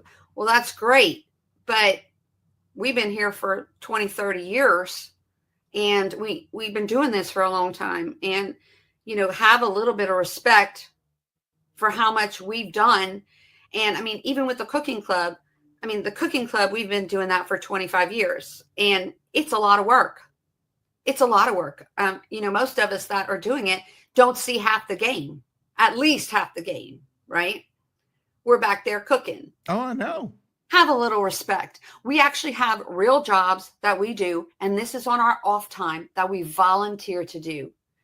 What do you think this is, Monica? Oh, we know. Yep, we spend way too much time. We know. We love the I'm program. even at work doing this, so yeah, I get out how it is. See, look, Lane's earning a living and doing this with us. See that? Crazy man. Monica, before we go, because I don't want to keep you on for an hour and a half. We could keep talking about this all night. But look, I will be honest with you. I'm going to get blown up for this. Jerry probably will. I can feel admin texting me as we speak. They have, obviously, this isn't live, but they know this is going on somehow. But, you know, one thing that we do is we don't just offer criticism. We offer suggestions. We offer solutions. And that's what, I mean, you have so much experience, not just in marketing, but in marketing in South Louisiana. It is a shame they are not coming to you to ask you these questions on, okay, there is this disconnect. How do we fix it? So let's bring it out in the open. Tell us, because you, again, are so highly respected in the community. In your opinion, like, where do they start to fix this? I think you need to, well, first off, I know that I haven't seen any type of community, like, get-togethers where they ask questions of the community. And we have this new stadium that's coming into play. Like, what do you think this is valued at? Where are those surveys? Where are those information gathering opportunities from the community to see what is doable when you talk about an increase, right? But to go and just do a 333% increase on somebody that's been there for 20 years is not sustainable. I think you need to seriously have some type of community hall, but you need to actually listen. You can't go in there. Here's the biggest thing with marketing nowadays, with social media and with people all having opinions, right? You can't talk at people anymore. You have to talk to people and with them. You have to listen. And that is the biggest thing that we are learning. You can't just say, oh, no, we're doing this. If you're not willing to listen to what other people have to say, then you'll never make the change that needs to be made. And so they really need to open their ears and listen and come back and look at the problem and see if they can find a solution that's a happy medium. I know you need to make money, but other people need to be able to afford to go to the games. You want to fill your stadium. How can you do that? How is the best way to do that? The best way to do that is to make it more affordable for people to go and tailgate and be like it was, right? And it doesn't mean you don't increase rates every once in a while, but this increase is astronomical. And why? Because you have a new stadium. Hey, we can't individually pay for this stadium, right? It is their job also to go and get sponsors. And I have clients that are sponsors, like serious sponsors with Raging Cajun Athletics. Go get your sponsors and be reasonable to individuals. I have a And question take for care you. of your sponsors, by the way, Monica. Take care of them. Right. Take What's good your- care of them. What's your view on the concessions and the saga with all of that? Because I feel like a few years ago we had great local sponsor or great local concessions, and we had reasonable prices, and now they've jacked it all up, including the beer and no local sponsors at all. Who wants to pay $8 and $9 for a beer? We're not the Superdome. And let's talk about the percentage on that, right? I can go buy that beer for way cheaper. And that's the thing with, okay, you have to give them an affordable experience. Like $2 Natty Lights was a great experience. Right. They changed that. That's gone. Change it. Yeah. But you have to give people an affordable experience, and they're not doing that. And I now with ESPN Plus, I can pay $8 for ESPN Plus, Disney, and Hulu, right? A month or a little bit more, and I can sit in my house and drink cheap beer for a whole case and watch a game. And that's what they're competing against. And if they don't realize that, and that is what the world is coming to, right? And movie theaters are experiencing it, and athletics are experiencing it. And if you don't give them a great, experience at an affordable rate, you will lose them to an ESPN Plus having parties at their house and watch parties and everybody having a great time, and they will enjoy themselves. This bottle, you can't see it. Maybe you can. This whole bottle of whiskey, that's big, right? Yeah. It'll take me 2 weeks to drink. Well, maybe 2 nights. But that bottle cost me $50. That's 2 drinks in the stadium club for 2 drinks of whiskey out of this bottle. I'm with you. The markup is ridiculous. But I get criticized because I live in Houston and go to more games. Well, why would I? I'm saving money here, We've kicked out all of our local vendors. That's a problem. I did see that they brought in the Peach Cobbler place, which a lot of people got stuff from, and it was good. So I think they need to bring that back in, because the concessions in the actual stadium that are not the locals is not good. No. I mean, they give you packaged nachos, Jerry. I think they. Oh God, it's so bad. And Dippin' But Dots it's like so $7 silly, plus Monica. small. You have great food. $7 Dippin' But Dots. what drives me crazy is we used to have, when Tolmach was running Sodexo, we had freaking, oh man, we had the cheesesteaks, and that's when we had all the good stuff. We had oysters. Tomac was great. He was, and then he left, and then corporate America took over. Speaking Jerry, of you want to about- give final thoughts? Oh, sorry, Lane, go ahead. Speaking about your points of trying to get fans, we don't try and get the younger alumni in. I mean, I'm a younger alumni. I haven't been reached out by anybody. I've never been reached out to, bro. Like, they had one special, like, for 5 years after you graduated, you get a discounted ticket. But after that, you're on your own. Okay, that is an amazing point, Lane, because they should be getting the information from the Alumni Association, and they should be working together to make sure that you know that you are wanted. As an alum, you are wanted. And please come to the game. We'll give you a discount on tickets. They should be doing that every single year to every graduating class plus 5 years out. Until you are established and you have a better job, because when you think about it, like you get out of college and you're at the bottom of the barrel when you go to work. And until you can build yourself up and start making additional dollars, then they should be giving you a discount so that you can come to the games. That's a fabulous idea. And become a real supporter. And then when you are making more money because you've moved up in your career, then you have the dollars to afford the regular price.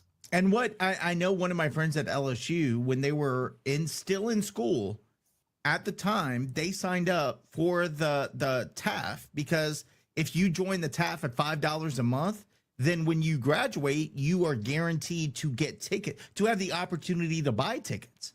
So that $5 a month, which is nothing, gets them ticket access once they graduate. We have nothing like that. As far as I know, Jerry, do you know anything?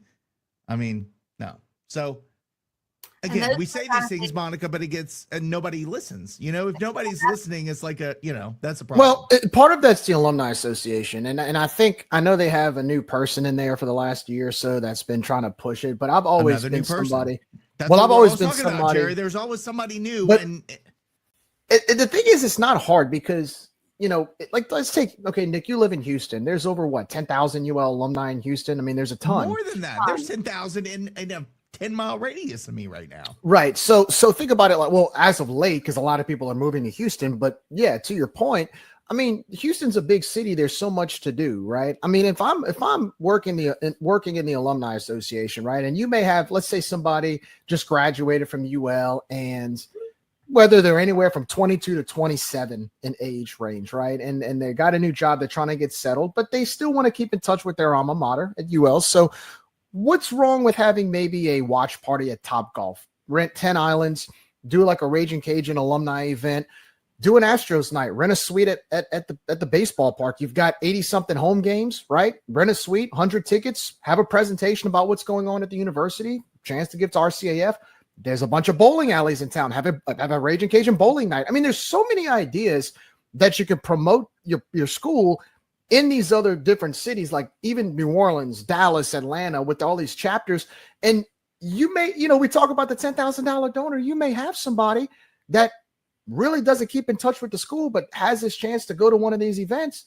They may say, you know what, I had a blast. I want to join RCAF. I want to buy tickets. Right. Here's $5,000. But it's like I always say, you're never going to catch a fish if you don't cast. And I find that sometimes we just, not to be mean, but sometimes we just don't cast enough. I think we're scared. In Houston, I mean, prime example in Houston, the big event for the alumni chapter is the crawfish boil every year. Well, and the big event is me inviting people in my neighborhood that Nick having watch parties. Have crawfish. Yeah, Nick having football game watch parties. And I think there's and I'm picking on Houston because it's the big city outside of Louisiana that has a huge alumni chapter. But, Dallas, New Orleans, Atlanta, Birmingham, there's so many other places in the area where you can have these events. And you know what? Instead of charging, $5,000 for a tailgate spot, maybe if you have these events, you may have somebody that says, I want to be a part of it, and write you a big check for that amount. Again, you can't catch fish if you don't cast. And I don't think we cast enough. That's been one of my biggest criticisms. We don't cast. Well, and Jerry, you're so right. So like in November, and Nick, Tucker, Tucker left here and went to UNLV. And he called me up and he said, hey, we're going to play in Hawaii. And we have a big alumni that's going out there. Like the alumni is going out there. And they had all types of events for all the people that live in Hawaii that are alum from UNLV. They constantly were meeting with alums to get donations, they were all focused on that. And Hawaii has the kind of the same big alum for them as Houston does for us. And it was a huge undertaking. I mean, and I was like so impressed. Not only did I get to go to Hawaii, just well, the beauty, of course, you're impressed. And you see, Tucker got himself a good job. I mean, UNLV in the heart of Vegas. I mean, they're really, their main major over there is hospitality management. So their alumni must know how to do exactly what we're talking about. Monica, before we let you go, I do have a question. You've been part of the Raging Cajun Cooking Club for a very long time. I know the Cooking Club has played tug of war with the administration over the last 20 years or so. How's everything going with the Cooking Club now? Any issues, good, bad? What's happening? I mean, I pass by all the time and you guys seem to be rolling just fine as usual, but everything good with the Cooking Club? We had a few missteps this year already, but we're working on it. We are working on it. We have a new game management. And so it's just us trying to figure out who knows what and what's happening. And so we want to make sure that we abide by the new management's rules. And then, but they also know what we need in order to do our jobs effectively. When in doubt, call Duga. That's my My mom. Have there John been Dugas got you covered, girl. have there been any issues or everything's good? Y'all been treated okay? Everything's Jerry, quit prodding. We're gonna We're leave working it it at out. that. We're We're gonna working just it out. leave it at that. Yeah. I'm just asking. Yeah. We are being adults and we are working it out. I Good. appreciate you, Monica. That's Well, a again, good thing. thank you for Yeah. joining us. I'm going to cut that off before that gets weird. But do tell us, Monica, do you have anything you want to let everybody know about you, your business, how to reach you if they want to do some marketing stuff? Let us know because you really have the floor right now. Oh, well, thank you. No, I've been with BBR Creative for about 23 years, 23 years. I'm the Vice President of Media Services, and I really enjoy what I do. I have some really great clients, and I place media all over the country from TV, radio, digital, Facebook, That's you name it. awesome. Yeah. And I was telling you, Nick, that, I don't usually post on Facebook because I'm always on the back end of Facebook. And once you're on the back end of Facebook, you don't want to be on the front end. And you just put yourself right on there. But we appreciate it because this was a great conversation. And look, Thank you so much. sometimes it helps to just get it out and let it be known publicly in a very respectful manner. I don't think anybody was out of bounds today. But the message is we're here to give you feedback, to let you know how we feel. And nobody better than the marketing expert, Monica Hebert, if they want to reach out to you. So appreciate your time. Thank you for taking that step out of your comfort zone, coming here. And as always, I love you and thank you for all you do. Y'all have a good week. You too. Jerry, boys, is it just you and me? It's just you and me. Jerry, get off your phone. I appreciate that, Juanes. Yeah. Look, Jerry, that was a great conversation, and I am sure you and I are going to get some texts tomorrow being like, this is not what we talked about. But I think it's important, man. I think it's important to hear from people that are not us, that are saying the same things, because that's where we get it from. Monica is a lifelong Cajun, and now she's struggling to be a Cajun. And I think we need to hear more of that when there are those issues. Yeah, look, I mean, and just know to our listeners that the people that talk to Monica and are relaying these messages to Monica, we know as well. And they're all diehard fans. They're not Johnny come latelys. They're not a bunch of people that just show up to one game once every 10 home games. I mean, these are people that have been having season tickets for a very long time to 2 to 3 sports at UL. This isn't just some random fan off the street who came to a game one time and said all these things. I mean, these are people that have spent a lot of money to the UL program. So just like Monica, man. I mean, just like Monica, plus years. Right? Yeah, right. I mean, just to give you an example, we always are. It's funny because people always come up to us to tell us all these things, but it was good for Monica to all those comments and stuff to be consolidated from Monica's standpoint, right? Because and I'm not sure to hear it from us, because we get blamed that we're the ones saying it, and now somebody else is, Yeah, and we're not. It's redeeming a little bit for me. Well, we're not making this stuff up. No. This isn't something we're just pulling out And I of don't thin want to air. talk about this shit. You know what I'm saying? Like, Yeah. this is not what I want to talk about. But if people are, it's important to hear their voice. So Yeah. Yeah. And I've always said, I mean, we're the customer base. These are loyal customers. I try to treat Rage and Review like a Google review or a Yelp in many ways for UL. And so sometimes, I know the perception of some people inside of those buildings at UL, it's like we're just negative all the time. In reality, it's the opposite. It's just you focus on, we talk about all these positive things and then we'll give like the 5 to 10% that's negative, but you focus too much on that instead of trying to fix it. And I think if you try to take time to fix it, instead of just pondering on, I can't believe you said that, maybe we wouldn't have to have Monica come on here and say some of these things. Again, like you said, Nick, Monica is a diehard fan, and there's a lot like her who have had those same concerns. And, to her point, she said it. She's like, you shouldn't be taking advantage of a loyal fan. There's a lot of loyal fans out there who love this university and love these athletic programs, but after a while, if you keep doing it, how much more can some of these people take? They're just going to stop showing up. I'm glad she reached out to the youth, talking about getting younger fans. We've been saying that for a long time. If you want that quick $10,000 check, that's fine. But most of those people who give you that $10,000 check are over the age of 70. And so what are you doing to cultivate that, to replace that 10, 15 years from now, when that person who's 85 or 90 no longer writes that check? What are you doing now to look at the 10 to 20 years from now? So I'm glad she brought that up. I thought the conversation was great. And I just hope we don't have to have more of these conversations. They're not fun, but sometimes it needs to be the truth.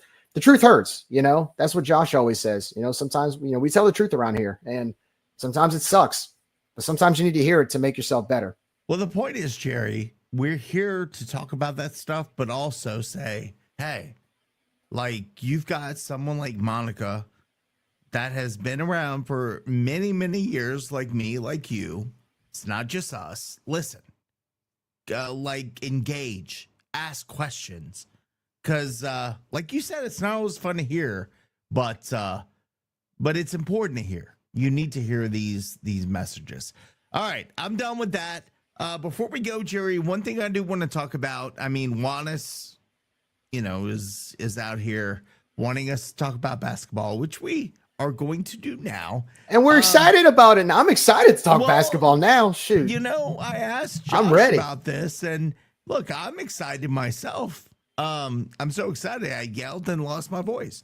So talk to me a little bit about your thoughts about Coach Q coming in, and then I'm going to play an interesting clip from his press conference, not from him, but you know what I'm getting at. We'll get to that, but tell me about Coach Q. I know you got to meet him, right? You were there, you saw everything. Your thoughts on Coach Q and the basketball program. I'm excited, man. First of all, Coach Q got me fired up. Second of all, he's already got a couple of recruits that get me excited. I'm happy with where we're going with Cajuns basketball. I could turn this into a negative segment and just rant, but I'm not. At the same, and I'm gonna explain why in a second, but I'll start off by saying this. Yes, I did go to the press conference. I did get to meet Coach Q, and obviously, when you look at his resume, I mean, Nick, let's be honest. I don't know if you can get a better resume than that for a guy to become your head coach. I had said before, from some people I know who are in the college basketball coaching circle, they thought that this job was not big enough for someone like Aquanis White. And so the fact that we got him, I mean, it's just that's a huge get and a huge hire. I had the chance when I was at the press conference the other day before he walked in. I was hanging out with our good friend Jacob Lemonnier was there. The place was packed, by the way. The room was full of people, full of fans, a lot of local people that are really big into the community. And I was standing next to Coach Danny Broussard, Louisiana Hall of Famer. Got to talk with him for a little bit. And as I'm talking to Coach Broussard, in comes Coach Q. And, you got all the cameras following him in. He's shaking hands with everybody, like shaking hands with Jake, shaking hands with just everybody against the window. And all of a sudden, he gives Coach Danny Broussard a big hug. And before you know it, he comes up to me and he's shaking my hands. And we got cameras on me and stuff. And I'm like, I'm just shaking the man's hand. And Nick, you're going to yell at me when I say this, but the first thing I said was, you know what you're going to say. Regardless, go ahead. Yeah, you know what you're going to say. I said, well, look, you went to St. Aug. I went to Jesuit. I'm a Catholic leaguer. Freaking go, bro. I said it. Can you not have a conversation with someone without bringing up what high school they went to? Look, Come dude, on, bro. Catholic League, man. We got to get that. We got to start that connection. No, we right? don't. Yes, we do. No. You Acadiana people don't understand it. Y'all don't understand it. Because we're just superior and we don't have to judge each other by what high school they went to. Not even close. That's New Orleans culture. So I'm gonna try to keep them closer to home. So the first thing I brought up, I was like, hey man, I'm from New Orleans. I went to Jesuit. You went to St. Aug. I always respected the basketball program. And it's funny, his face kind of lit up. And the first question he asked me was, what years did you play at Jerry? Sure. No, I'm listen. Listen. The first thing he said was, oh man, that's great. Hey, did you play at Jesuit? What years did you play? And I'm like, Coach, I didn't play at Jesuit. Yeah, we know that. I watched the games, but sir, I didn't play at Jesuit. But I remember watching you at Oklahoma under Coach Sampson, and we had a small talk, and he was like, yeah, man, he started naming, started naming a bunch of Jesuit basketball players like Mike White, who was the coach at Florida, and some few others. And he was like, man, we had some great battles back then. And then after that, he's like, man, nice meeting you. And he walked off and shook hands with more people. But, it was very personable 30 seconds to a minute that I got to talk to him. And I was very impressed by that because I've never met him in my life. I've never seen him outside of a few videos. And for him to come in and the first thing he did, he wasn't shaking hands with just like local school officials. He was shaking hands with everybody, and introducing himself and being very personable. And I thought, look, the first impression, I thought that was great. Then in comes the actual press conference. And, he's talking about his vision for UL basketball. And it's funny, Nick, and this is where the part where I said I was going to rant, but I'm going to turn it into a positive. It's such a breath of fresh air when our head basketball coach is saying, why not us? Winning the Sun Belt isn't good enough for me. I want to be nationally ranked, and I want to follow the footsteps of what we accomplished at Houston to get to the Final Four. Now, just think about what I just said. But that's what we've been saying. Like, that's Right. what we wanted to hear. Right? Here I am talking about, a year ago, what's wrong with trying to go to the Sweet 16? And everybody thought I was crazy. And, we can't do that. The Sweet 16. No, we're a one bid league. Basketball's dead in the South. We can't win here, man. And then we can't. But now, to all those people that thought I was crazy for saying that, to all those people who said it's a one bid league and basketball's hard to win in the South and it's hard here and blah, blah, blah. What do you say now to our head coach who openly said in his press conference, Final Four? Do you think is he crazy now? Or are you going to jump in on the fun and try to have that goal? They're going to jump in on the fun, which is okay. I'm not going to. That's hate fine. that, to be honest with you. But at the same time, it's funny how that works, Nick. It's funny how the vision is a complete 180 from, well, we're one bid league. Well, we don't have NIL money. Well, we don't have this. We don't have that. We can't charter flights. We can't do this. To all of a sudden, we're going to the Final Four and Jerry, be nationally ranked. Can I give you a personal, not personal, can I give you an example? By the way, sure. That huge pour, that's from my boy Chico, checking in with me tonight. There you go. Told me it needed more whiskey to get help rid the of voice. this. So it's good medicine. working on that. But speaking of all that, what you're talking about, can I'm gonna go ahead and do something real quick. Let me share this. So all right, let me soapbox. Hold on, where's my soapbox? Here it is. All right, I'm gonna get on my soapbox right now. Nick's going off. He's going off. I was criticized, and you know who you are, MFer, because we're friends, but you know who you are. Criticize me for talking about attendance, okay? I was criticized saying, you don't buy tickets, attendance, yada, yada. Why don't we share what our favorite university president said about attendance today? Let's go with this. Here we go. Oh, shoot. Now, okay, hold on. Let me go back. Let's try this. I'm also All right. pleased to see this wonderful family here. Y'all cover the whole first two rows. I think we just doubled our average attendance if they come to Jerry, had I said that, That's good. I said that, I would be destroyed, bro. Hold on. In fact, let me play it again because I want to make sure. People see what we saw. Am I crazy? Here we go. We're going to play it again. All right, T-Joe, go ahead. I'm also pleased to see this wonderful family here. Y'all cover the whole first two rows. I think we just doubled our average attendance if they come to the game. Jerry, That's good. I would have been destroyed had I said that. And there is the president of the university saying what we're all thinking, bro. We've been saying that for 6 years now, Nick. But we're the bad guys. And we've been shunned and yelled at and fussed at and talked about because, well, you talk bad about basketball. What do you mean? Well, you talk about nobody going to the games and nobody supporting the team, blah, blah, blah. So number one, we fired the last coach because why?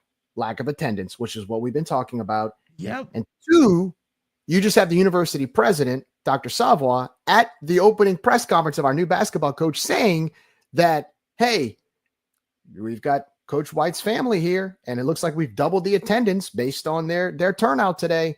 So are we still going to get fussed at for talking about lack of fan support, or is that okay now all of a sudden? I'm trying to. I know what's going to happen, Jerry. That's is cool. Carson asking, could we interview Coach White? Someone else did in their podcast. The answer is no. No, we won't be allowed to. We are not allowed to interview coaches at UL, but stay tuned because we will interview every head coach of every team we play this season outside of UL because well, we can't interview our coaches because we talk about how bad attendance is, even though the university president said that publicly at the opening press conference, which, by the way, I had the biggest grin on my face when he said it because I'm just like, I wish I would have seen that, Jerry, because I can imagine it in my head. I kind of nudged somebody next to me, a listener of ours who was there. I kind of nudged him. I was like, you heard that, right? You heard that, right? When we say it, blasphemy, Nick. But when they say it, it's a joke. Oh, it's so funny. But look, I'm gonna tell you, man. I said last week, Nick, and I told you this here that the way you sell the community is you have to kill the press conference. Like you have to dominate the press conference. I think he did. Coach Q, he gets an A++ from the press conference. And you know what was more hilarious about that? I think the man was openly recruiting Hosanna while he was giving the press conference. Like he was like, hey, we're going to do this. Bro. We're going to be Hosanna's sitting there on the couch with a few of the players. He's like, hey, we're going to do this, this, this, and this. Right, Hosanna? But hey, here's man, my question, Jerry. We got this vision. We're going to go to Final Four. Right, Hosanna? And he kept looking at Hosanna. But that tells you what kind of not only recruiter, but man, he is. Like he's looking at him saying, hey, man, I want you on this team. Yeah. If somebody's telling you I want you here, don't you want to be there, bro? And I think he said, he's like, I'm a why not us type guy. If you notice the clip we posted the other day on Rager Review, I posted that clip because I want people to understand what the basketball expectation and the basketball standards are now. It's no more, well, let's see what happens in the Sun Belt and get to the tournament. It's not that anymore. That's the bare minimum of the expectation here for UL basketball. I'm telling y'all right now, UL basketball as of Monday, St. Patrick's Day, March 17th, the standard has risen. The standard is a lot different. The expectations are different. It's no more just making the dance. It's getting into the dance, being a bracket buster, and being that Cinderella team that Houston turned out to be in back in the day, and they're now a powerhouse. That's what Coach Quantas White wants for the UL basketball program. He specifically said, everybody, the whole entire community, get behind this team, buy your tickets. I want the Cajun Dome packed and rocking. Very similar to what Coach Hud said about Cajun Field when he was hired. Wants the Cajun Dome to be the most dangerous place to play in America. So look, now it's time for the community. Now that we have a coach that we've wanted and a coach that has the resume, he's asking Acadiana to buy tickets, show up, and make that place a loud place to play. I think he's going to put together a really talented team. The man's got connections. He's got a great recruiting record.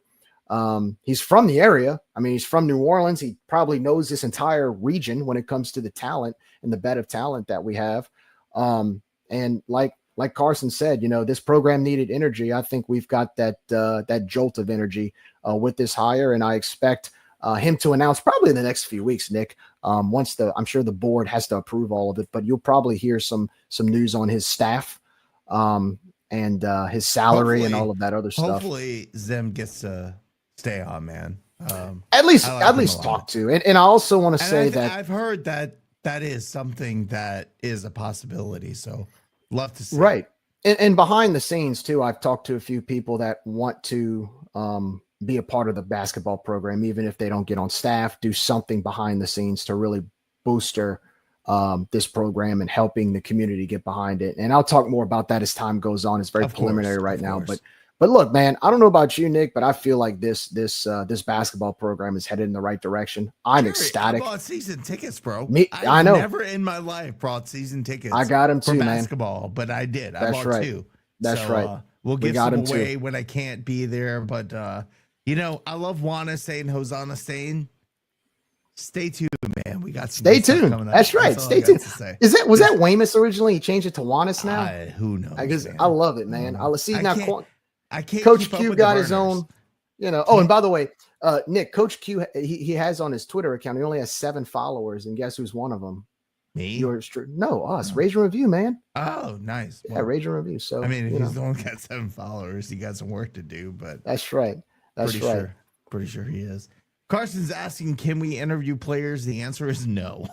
No, we can't. We cannot interview anyone because the university They just don't like us. They say no to everything. So there is that. They just But don't you're like us. welcome But to that's reach okay. out to them and let your feelings known. Jerry, before we head out, we got a Galton here. Owen Galt's family. I love it, man. All right. I love it. Look, the Galts. I was sad I didn't get to meet them this past weekend. They were looking for Rage and Review folks. I tried to send Josh, who was in a bad mood Saturday, but he's always in a bad mood when we lose baseball Galts, games. when we're winning and you're there, and if I'm in town with a voice, I will go out there. So yeah, definitely. Jerry, before we get out of here, any final parting thoughts? It's been a long look. We had a lot of stuff going on. We talked about tonight's game. We talked about, obviously I had the coaching interview. We had Monica on. There was a lot going on tonight. But before we head out, anything you have to say, final thoughts on your end? There's so much going on right now. Obviously, I would love for the Diamond Sports to be playing better. It's their work in progress. Obviously, we're going to stick with them. But when it comes to facilities, when it comes to our new basketball coach, when it comes to there's so much behind the scenes that's going on right now here, whether it's with athletics or at Rage and Review. So the wheels just keep turning, Nick. The wheels keep turning. We take it one day at a time. As I've always told everybody over the last month, just brace yourselves and get ready because Rage and Review to the moon. It's going to be a lot of fun. We're going to keep doing what we're doing, but even better. The best we can, right? Let's just say there's a lot down the pipeline that I think coming, our brother. listeners are going to be very impressed with. Let's just leave it at that. I'm excited about it. I actually have to put some work into it because I'm kind of lacking there right now. I owe some people some things to get this running, but we're good. If my mom and dad are watching right now, especially my dad has this unhealthy hatred for D.L. Menard and this song. So I don't know what's going on, but we're going to play it on the way out. Jerry. Oh, the back door. Oh, he hates. You don't like the back door? He just does not like D.L. Menard. I don't know what it is. I don't know what it is. And my dad likes everybody, but whatever. Like, subscribe, please share this, share our YouTube and through all other sources. We are trying to get to 500 on YouTube to try to get you guys some really special things. We're very close, but need your help. So appreciate you, Dougie, Carson, Wattis, the Galts, Carsons, all of you. Appreciate you. Like, follow, subscribe. For Jerry, I am Nick. I'll say what you say, Jerry, all the time. Thanks for following and listening and loving us at Rage and Review. Have a good night. And I guess that's pretty much it, bro. Go Cajuns.